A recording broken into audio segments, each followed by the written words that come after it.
আসসালামু আলাইকুম রহমতুল্লাহ। কুষ্টিয়ার দৌলতপুরের ফিলিপনগরে যেই শামীম রেজাকে এলাকাবাসী, তাদের গ্রামবাসী, তাদের প্রতিবাসী, তাদের পরিচিত ব্যক্তিবর্গ, চলার সাথীরা, পরিচিত ব্যক্তিরা গণপিটুনি দিয়ে দুনিয়া থেকে বিদায় করেছে। বলতেও কষ্ট হয়, শুনতেও কষ্ট হয়। আসলেই এটা কামনা নয়, কিন্তু কিসের কারণে তাকে হত্যা করেছে, কি কারণে এত উত্তেজিত হয়েছে?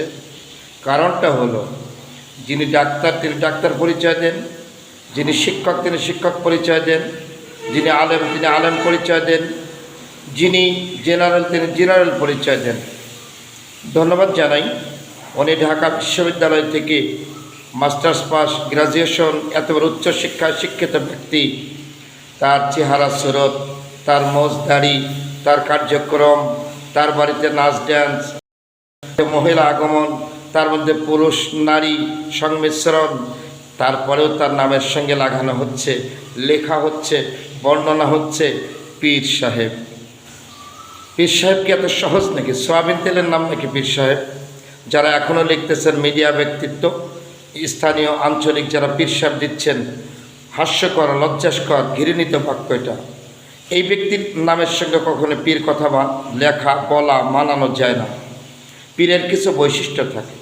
যিনি 30 পারা কোরআনুল কারিমের শুরু থেকে শেষ পর্যন্ত 114টা সূরার অর্থ ব্যাখ্যা বিশ্লেষণ বোঝে, এবং যিনি শরীয়ত, মারিফত, হাকিকত, তরিকতের এলেমে পরিপূর্ণ থাকে, এবং যিনি বাস্তব জীবনে আমল এবং আল্লাহওয়ালা কামেল হিসাবে সুগঠিত হয়, তিনি পীর হতে পারে।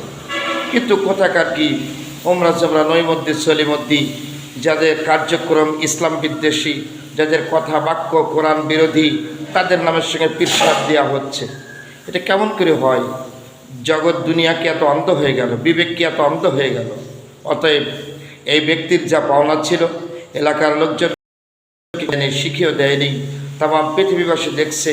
এমন কার্যক্রম নিয়ে আমিও যদি হই, আমাকেও একটাই বিদায় দিয়ে দেবেন, আপত্তি করার কিছু থাকবে না। কারণ অল ইসলাম কখনো ইসলাম নয়, হারাম কখনো হালাল নয়, বাতিল কখনো হক নয়। তাই মাঝে মধ্যে বাংলাদেশে যেটা ঘটছে, এটা মানুষ দীর্ঘদিন দেখে বুঝে চিন্তা ভাবনা করেই অ্যাকশনে যাচ্ছে। প্রশাসন কিছু করবে, আইনের জায়গায় থাকবে, কিন্তু আদালত থেকে এই যে আবুল সরকারের মতো লোক নাচ মানে নাচাতে বলছে আল্লাহ, সেই ব্যাখ্যাকার পহেলা বৈশাখের দিন জামিনে মুক্ত হয়ে আসলো। তাহলে কি হলো? আইন তো আছে, আদালত আছে, জায়গার মানুষ জায়গায় আছে। এভাবে মানুষ দেখে দেখে নিজের হাতে আইন তুলে নিতে বাধ্য হচ্ছে। ইমান তো হারানো যায় না। আর এই শামীম রেজাকে পীর সাহেব বললে সেটাও মেনে নেওয়া যায় না।